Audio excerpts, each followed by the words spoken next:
the peak, the pinnacle, the crest, the highest point, the pivot, the summit of Islam is jihad. There is nothing more beloved to me than wanting to die as a mujahid, put in their soft, tender heart the zeal of jihad and the love of martyrdom. That was a clip of an imam preaching jihad in an English mosque, and Britain's Channel 4 went undercover for 10 months investigating the radicalization of mosques all throughout England, and their investigation revealed an epidemic sweeping the nation.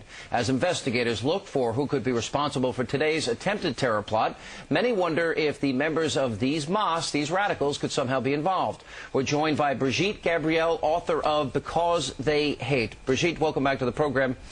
You know, you hear that. Thank you, Sean. Delighted to be with you. The highest summit of Islam is jihad. Is it fair that people may look to hate rhetoric like that, the terror plot that was stopped today, and think that would be the first suspect, or is that unfair? Well, this is where these terrorist suspects are getting their education from the mosques. They are following the words of the Quran, and sadly, you have these radical mullahs in these mosques that's spewing this hate and training people to follow in those footsteps of jihad. And, you know, London should not be surprised. England should not be surprised. 65% of Muslims interviewed and polled in England said they would much rather live under Sharia law than British law. Well, do you think most people understand the extent to which this radical point of view is dominant? The fact that they went undercover and they got so much of this type of rhetoric? Do you think people are not estimating correctly the nature of this threat?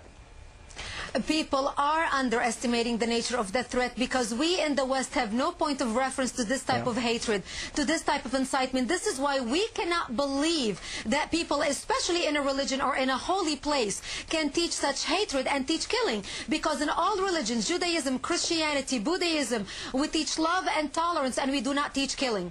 All right, Brigitte, based on your investigation, and you're the author of the book Because They Hate, you know, we talk about, well, is this a small percentage of those in the Islamic faith? Is this a large percentage?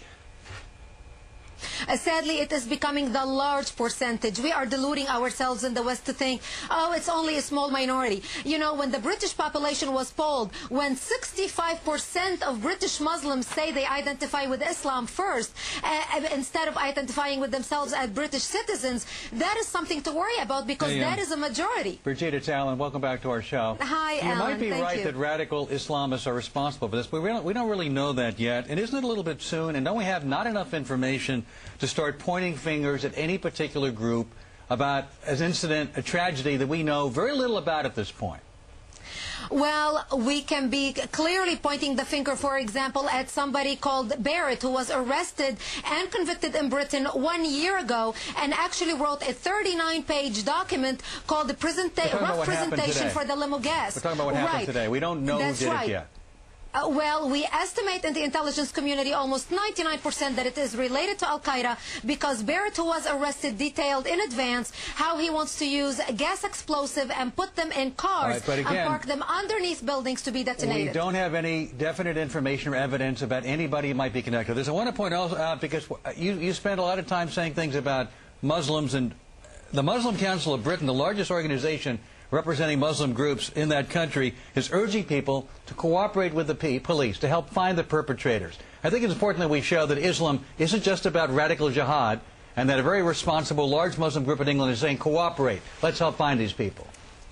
Well, that will be great, and I hope this large group in England as well will crack down on the mullahs who are teaching hatred in the mosque and themselves will infiltrate those mosques and tell people to stop teaching the hate education. Why does it have to take for a group of journalists going undercover into mosques in England to find out the truth about what's happening in the Islamic community? I think, Alan, at this point in our history and the threat that is facing our Western civilization, we have to be vigilant, we have to be smart, and we have to be as kind as dove, but as wise as serpents. You're right. We have to be vigilant. We have to be smart. But we also have to be responsible and not start pointing fingers at people and accusing groups that we know not may have participated in this until we have all the information and know who we're talking about, Brigitte. Isn't that true?